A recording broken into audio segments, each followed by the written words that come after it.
Assalamualaikum warahmatullahi wabarakatuh. Perkenalkan, saya Devi Ika Yuniawati dengan nomor NIM V3921008 dari kelas TID. Akan memaparkan presentasi mengenai makalah saya kemarin dengan judul Manfaat dan Efek Samping Daun Sirsak bagi penderita penyakit kanker.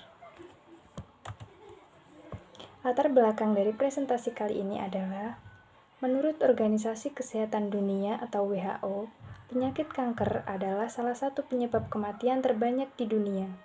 Ada banyak mitos seputar penyakit kanker. Salah satunya adalah mitos bahwa semua orang memiliki sel kanker dalam tubuhnya. Namun, bukan berarti setiap orang sudah menyimpan sel kanker yang siap menyerang kapan saja. Penyakit kronis ini memang terjadi karena adanya pertumbuhan sel-sel abnormal yang tidak terkendali yang menyebabkan penyusupan dan penghancuran jaringan tubuh normal. Penyakit ini terjadi dalam DNA sel tubuh manusia.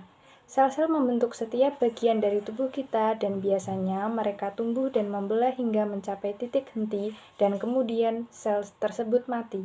Namun ada sesuatu yang memicu beberapa sel untuk terus tumbuh. Pada akhirnya, sel yang terus tumbuh tersebut mengalami penumpukan dan menjadi tumor. Pohon sirsak dapat ditemukan terutama di hujan Asia Tenggara dan Amerika Selatan, Bermuda, Meksiko, Peru, Argentina, dan Bahama. Kini kita bisa dengan mudah menemukannya di banyak daerah di Indonesia. Sekarang tanaman ini dibudidayakan secara komersil karena kuliner serta tujuan pengobatan.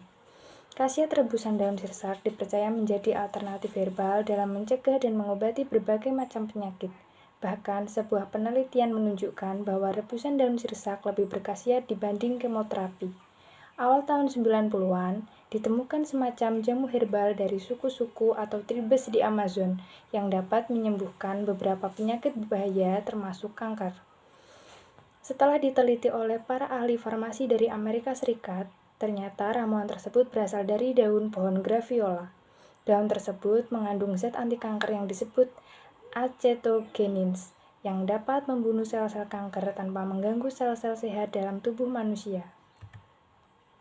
Saat ini, pemanfaatan senyawa acetogenins sebagai obat hanya sebatas dengan meminum rebusan daun sirsak saja, dan saat ini tidak ada acetogenins yang dijual di pasaran. Dilihat dari fungsinya, acetogenins mempunyai peluang ekonomi tinggi untuk diproduksi. Salah satu kendala dalam pemanfaatan ekstrak daun sirsak adalah kurang efisiennya pelarut yang digunakan selama ini. Oleh karena itu, dilakukan isolasi acetogenin menggunakan pelarut polar. Tujuan dari pemaparan materi ini adalah, yang pertama, mencari tahu mengenai kandungan dalam daun sirsak.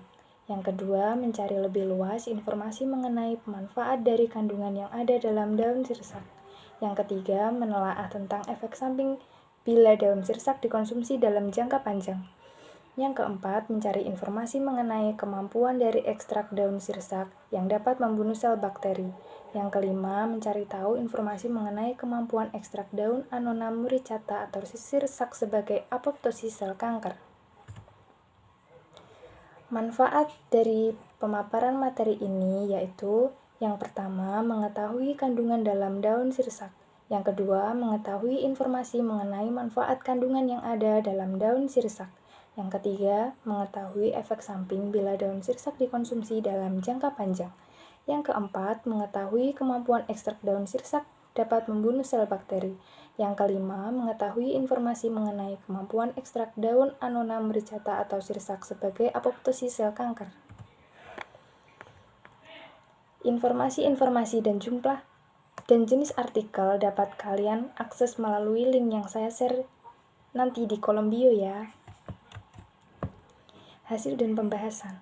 Kandungan nutrisi yang terdapat dalam daun sirsak yaitu mineral kalium, kalsium, tembaga, zat besi, magnesium, fruktosa, dan protein. Senyawa fitokimia yaitu steroid, alkaloid, saponin, tanin, flavonoid, dan glikosida. Folat atau vitamin B9, vitamin A, B, dan C. Fitokimia yang terdapat pada daun sirsak bertindak sebagai antioksidan dan mampu melawan radikal bebas. Khasiatnya yaitu membantu mencegah risiko kanker, menjaga kadar gula darah dan mengobati diabetes, mengurangi risiko nyeri sendi akibat asam urat, merilekskan tubuh, meredakan peradangan sendi alias rematik.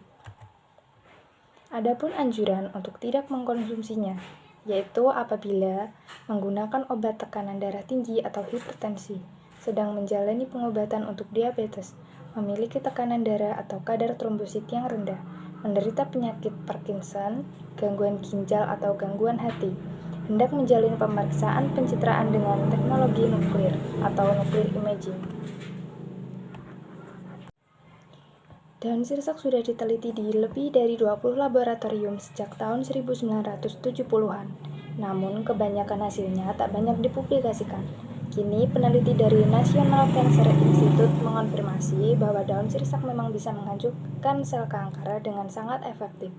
Tak hanya satu jenis sel kanker, penelitian bahkan mengungkap bahwa daun sirsak bisa membunuh 12 jenis sel kanker termasuk kanker usus besar, payudara, prostat, usus, ovarium, lever, paru-paru, dan kanker pankreas. Seperti dilansir oleh Daily Health Post. Dibandingkan dengan obat kanker adriamycin yang diberikan pada pasien kemoterapi, daun sirsak diketahui 10.000 kali lebih kuat dan tidak berbahaya untuk sel sehat lainnya. Hasil ini juga dikonfirmasi oleh peneliti di Catholic University of South Korea dan diterbitkan dalam Journal of Natural Products. Kesimpulannya, dari penelitian mengenai manfaat dan efek samping daun sirsak bagi penderita penyakit kanker, antara lain, yang pertama, peneliti dari National Cancer Institute mengkonfirmasi bahwa daun sirsak memang bisa menghancurkan sel kanker dengan sangat efektif. Yang kedua, dikonfirmasi oleh peneliti di Catholic University of South Korea dan diterbitkan dalam Journal of Natural Products. Dibandingkan dengan obat kanker adriamycin yang diberikan pada pasien kemoterapi, daun sirsak diketahui 10.000 kali lebih kuat dan tidak berbahaya untuk sel sehat lainnya. Berikut ini adalah daftar pustaka dari pemaparan materi yang ada di presentasi kali ini. Sekian dan terima kasih. Apabila terdapat kesalahan kata yang tidak saya sengaja, mohon maaf. Terima kasih atas perhatian kalian semua. Wassalamualaikum warahmatullahi wabarakatuh.